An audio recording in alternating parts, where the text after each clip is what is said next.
In front here is the picture of me while I was in the basic military training, U.S. Navy. Yes, I had an honor to serve in the finest military on the planet Earth, U.S. military, U.S. Navy to be exactly, on active duty basis.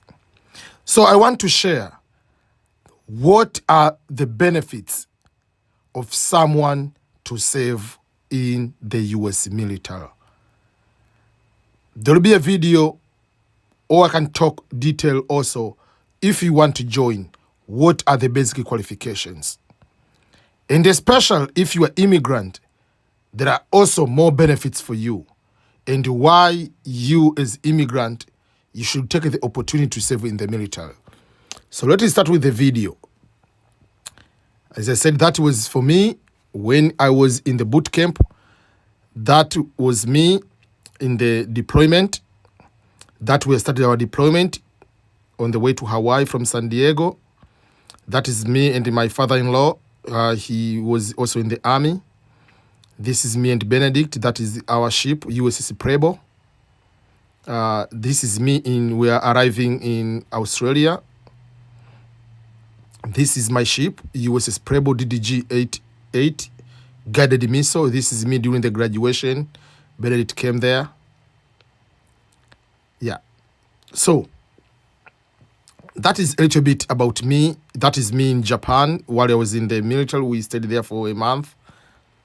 I was fit, my friend. Don't try me. Back in the day, but not too long ago. So that is me overall. So if that is the case, to go to join the military, so I want to give again some of the feeling and why on my end I decided to join the military, and what are some of the benefits you are going to get, and why you should consider on your end also if you want to join the military. So as I said, this was for me to be this thin, to be that fit, like you can see on my picture here. I used to be over 240. I was just like almost 100 kilograms. So, I mean, 100 and something, whatever. It was 245 to be exactly the weight. So I had to lose a lot to be able to qualify. So I lost over 65 pounds to be able to qualify. So over 30 kilograms. I'm saying, so this was what when we were doing the deployment, when we were arriving on any country, we have to stay nearby. I mean, we stand on the ship. So that is when we are going to Australia. So that is again my father-in-law. This is Benedict on my graduation. My father-in-law was in Vietnam. So we have different uniforms. So for those who do not know, before I go into detail, so this is another uniform. So each uniform you wear on a special occasion. And this is me. We are in South Korea, in Busan. We deployed there. That was June 2013. That was in Japan again. That again is in Australia. That is Japan. That is in Guam. Again, that's Guam. So one of the benefits of joining the military is the ability to buy a home. We all know that having a home is something, dream. When we talk about American dream, one of the things which are going to accomplish what we call American dream is having a home. So purchasing a home, you need to have what is called the down payment. Up to 20% of the price of the house, you have to pay it cash. How many people will be having 20% of 200,000? How many people have 20% of 500,000? 500,000. So to have 50,000 cash is not easy in American life. If you have never lived here, you might say, oh, you can just try to save it. But the money you get, most of us live on paycheck to paycheck. You get the money, you pay your rent or you pay your mortgage, you pay the phone bill, you pay electricity, you pay all other kind of things. You end up with $100 left or zero. So that is difficult for someone to save. So sometimes it takes a lot of years to be able to reach the stage of purchasing a home. So this is my home. And this is my home during the time of winter when there is snow. can be able to see that. And again, this is my home during the night and during the Christmas time. You can be able to see we have our tiny Christmas lights and all those kind of things. And during the night, it looks beautiful. How did I manage to buy this house? It's simple. One of the biggest benefits of joining or serving in the U.S. military is to be given what we call the Veterinary Affairs Home Loan, VA Home Loan, meaning the government will be the one guaranteeing your loan, so you don't need to pay down payment. So for this home, which is in Missouri, Belton, Missouri, guess how much I paid to be able to get this home? I paid $1,000 US. Just 1,000. And that 1,000 was not for the down payment. 1,000 was just for the inspection. So I paid 1,000 to get into this house. But obviously there are other things you need to have. You need to have a good job or good income, but also you need to have good credit in order to be able to qualify. When you say credit, one of the benefits of credit is to be able to buy a home. So that is one of the things to consider. So one of the biggest benefits is to buy a home. So if you are immigrant and let's say you come here at the age of 30, sometimes it looks like you are already late to be able to focus or to be able to get a good job. You are starting $15 per hour or $10, $12, whatever you are. To start that life, you might take many, many years. So joining the military will be one of the way to have that guarantee of getting a home or living the American dream at any time you want. So if you sell this house, you want to buy another one, you still be able to use your VA home loan. Or if you pay off this one, you want to buy the second home, you can buy also using the VA home loan. So this is the biggest one. And if you ask me one among the reasons for joining the military, this was one among the biggest of all. I needed to have a house. For me, usual, if you tell me in everything I own, the biggest one which I like most is having a house. I don't care about what type of car, how beautiful the car is. I don't care about that. I'm more about having a very nice home. So that is the house. So this was me in San Diego. We are in the one of the we are doing 5K and the half marathon, something like that. I was the on my age category, I was the second, or if not the third. I don't remember. And this is my family, my wife, myself, my 3 kids. First one, Benedict, 10 years old. Claire is going to be 6 on November 6th. And then Faustina, who is 2.5 now. Again, this is us. These are my kids. Again, Claire and Benedict. Claire likes a lot to be on videos. So we usually do a lot of videos with her. And this is me on my first day I arrived in America.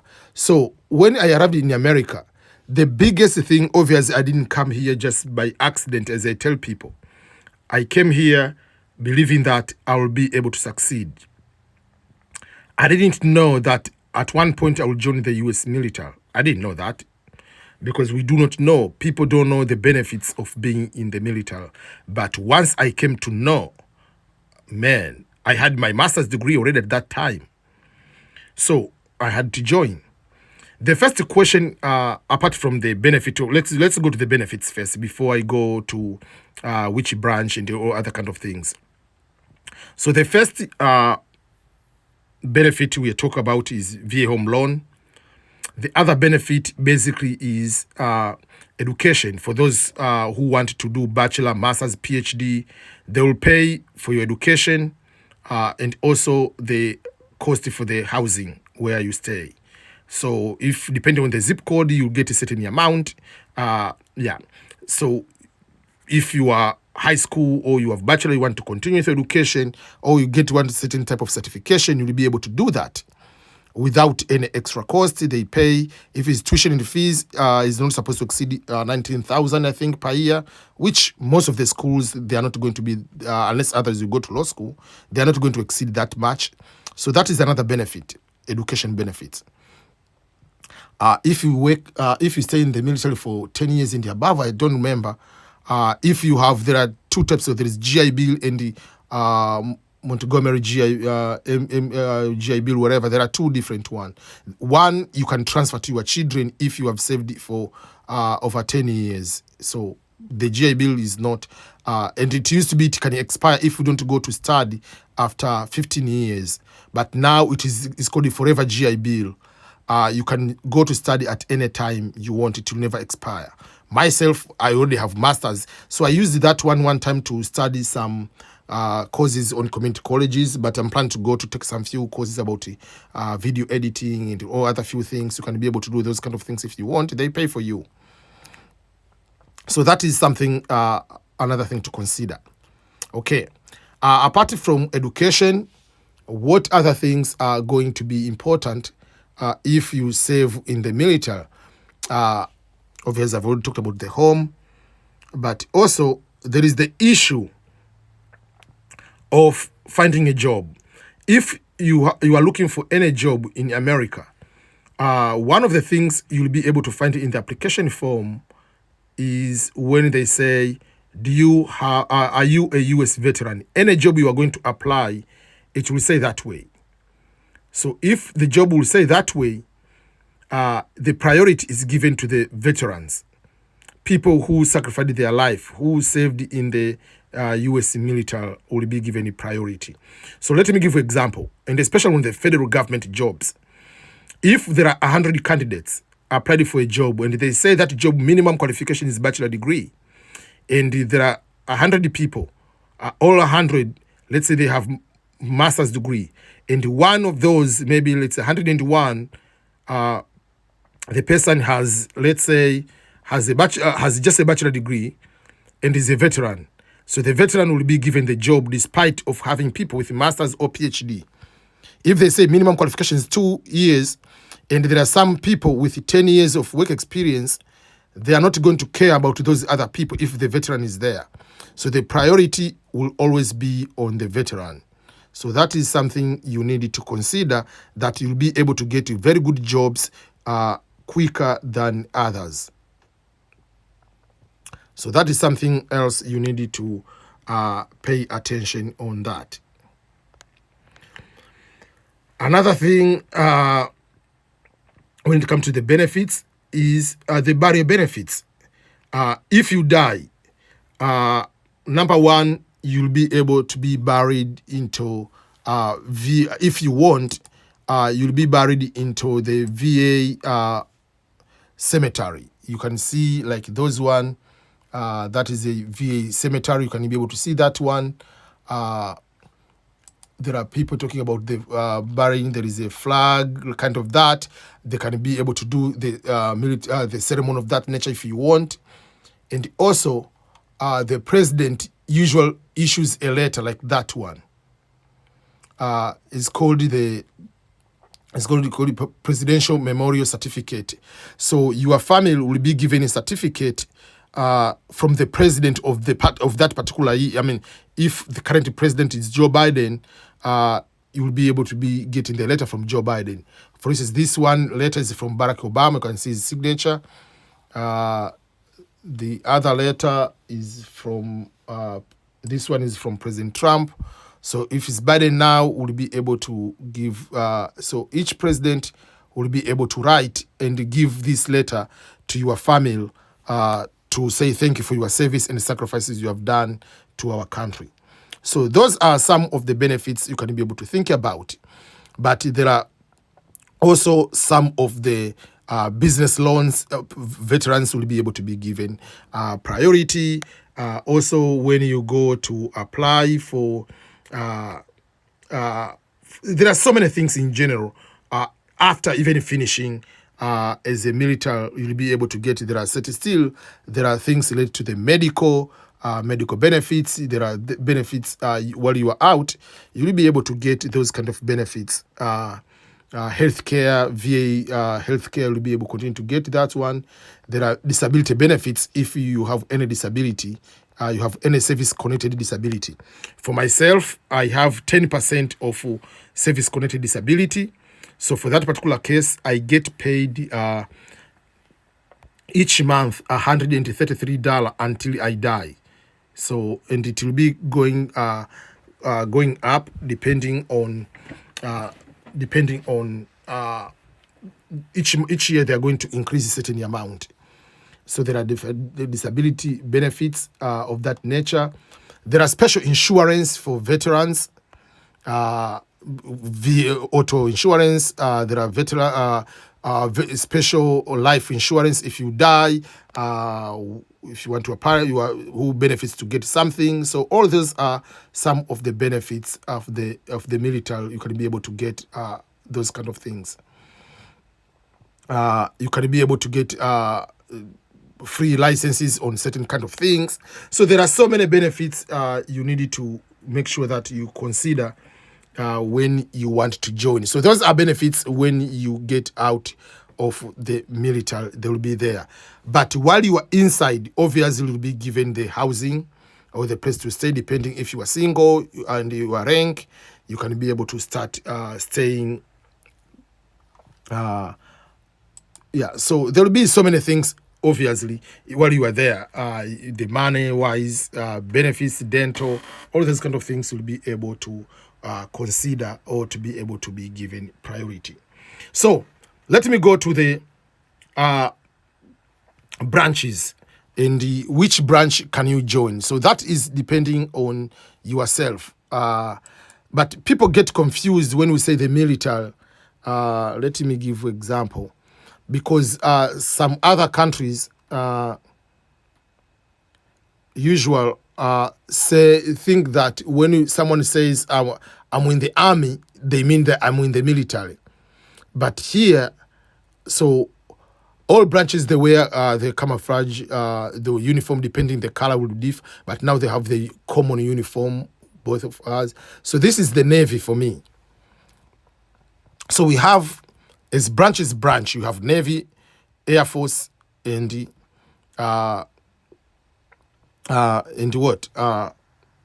Army.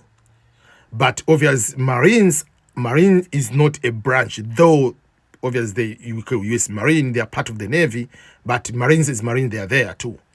So each branch, there is age limitation. There's the issue of age limitation. Maybe Marine, I think, is 29. Army and the Navy is 35. Air Force, I think they increased it to 30, 37 or 39, whatever, something like that. 37, I think. And then we have Coast Guard, and then we have overall reserve component like National Guard and all other kind of things. So all branches, they get paid the same. The rank, if it's E1, you all get the same. If you are officer O1, all get the same. So there is no that this branch pays more than the other. It depends on what you want to do in the military. Some people, they prefer to have more action, so they prefer to go to the Marines. Some people, they don't want to go to the action, like myself. I had to go to the Navy. So depending on what you prefer and what you want to accomplish. But in the end, the benefits after the military, you all get the same. So those are some of the things you can be able to figure out on your own. I don't want to say which branch is better than the other one, but again, it depends on better in what sense. What do you want to accomplish? If someone wants to become a Navy SEAL, obviously Navy SEAL will be the best branch for that particular person. If one person wants to be more into, if the war comes, you want to go to the ground and to be able to fight, you have to go to the Army or to go to the Marines. You cannot go to the normal Navy and expect to be in the middle of the fight. You'll be through the ship, but mostly is not going to be deployed in Afghanistan. If, like Afghanistan, Iraq, there is no ocean there. So those are things you have to consider. So for me, Navy was the safest. It was very, very safe because I was not looking forward to go to the middle of the action. Obviously, we deploy, but you don't deploy into the middle of the war because of those kind of factors I've been able to mention. the boot camp or basic training. So the boot camp or basic training is not that complicated. So we have what we call the basic training, and then there is A school or advanced training. So in the Navy, for instance, is 8 weeks. That is excluding the first week you arrive there. Maybe you arrive in the middle of the week or something like that. Marines, whatever, is just about 8 to 10 weeks. It depends. There is no any branch. I don't think there's any branches having more than 10 weeks. So Navy, you do in Great Lakes, Illinois. It used to be Great Lakes and another. They used to have also California, but they closed that one. So they have one. They closed many years ago. So Marines, they have South Carolina, I think, and is San Diego. I used to live nearby that one. Army, I don't know where they are. They have also one here in Kansas, I think, the basic training one. So you go there. The training is there. I will talk specifically my training on another video, but just to say you have to accomplish that. So for the people who are immigrants, people who have just have green card, because in order to join, you need to have high school education minimum and at least a green card. There is a program which takes people without a green card, but that usually is closed and then is open for a short time. The last time MAVNI program was there was 2016. So you need to be a green card. So if you're a green card holder, you are given opportunity to become a U.S. citizen before you graduate. So I became a U.S. citizen on my 6th week of the training. That is when I become a U.S. citizen. So even if let's say it happens you don't graduate, they are not going to take out the citizenship away because you have already taken the oath as a U.S. citizen. So they're not going to take that. The U.S. citizenship is not upon your completion. So for whatever reason it happens, you fail or you decide to quit before you graduate, you will still continue to be a citizen without any problem at all. So one of the things, the training, as I said, is reasonable. Yes, it is tough, but Navy is easier than the training maybe in Army or Marines. Obviously, Special Force, they are very high level training, but overall, it's just normal in general. So that are the things I want to make sure that you don't fear. They are not going to beat you like in most of the African military. Someone can even beat you. Here, they can just torture you by words. Even on the punishment, they cannot punish you individually to the extent until you are going to throw up. No. There is a way they punish you. Most likely, they put a collective punishment as a group. And there is a maximum. For instance, if he's running, you cannot tell people to run maybe 10 miles. No. There is a certain number of miles there. On their own, they don't tell you, but there are certain kind of limitation they have in that particular sense. So that's just a basic. I will go to separate video and specifically talk about Navy training, basic training, and I will be specifically talking about Army, just the overall reserve versus active duty, which one should we be able to join out of the two. But basically, the other funny part about the military is to be able to, on every Sunday, we have the downtime, like you used to have a time if you want to write letters or whatever, you get some mail, things of that nature. So these are some of the letters I used to write to my family, but mostly they are for Benedict. Benedict was very, very tiny. So this is how I improved to become a writer for my books. It's because I used to write so many letters, and all these letters down the road I converted them to be a book. Yeah, so I've been doing a lot of things so far. So if you are immigrant, my friend, I advise you take the opportunity to join the military, because once you are the military, apart from becoming a U.S. citizen, it will help you to get jobs after the military, and you'll be able to be given priority of jobs. So by being in the military, it takes out like, oh, this guy is immigrant, so this guy is a veteran now. So that takes a bigger portion of you to get a lot of opportunities. Yeah, so those are the pictures I was showing you. This is the day after getting out of the military. I had to go to my first interview. Let me show you the picture. My first job interview after getting out of the military, that was me. And we are still in the military housing, at that particular time. So that was my first job interview I had to go. And I was going to I passed to go to the second one. After the second one, I did that one. Later they told me, you are the backup from the other person. They had to give you the offer from one guy. The guy accepted, so I didn't get that job. But it was a very good start experience for myself. So we'll be able to talk more about joining the military. You'll be able to, as someone who is in the, you are immigrant, your life will change a lot. If you apply for any job, you'll be considered, well, this guy is a veteran, so you get a priority, you'll get this, whatever. And life becomes easier. It is easier way to start a life and succeeding if you have opportunity to join the military. Okay, thank you everyone. This is EBM everyone. Ernest Boniface Makulilo, talk from Missouri, USA.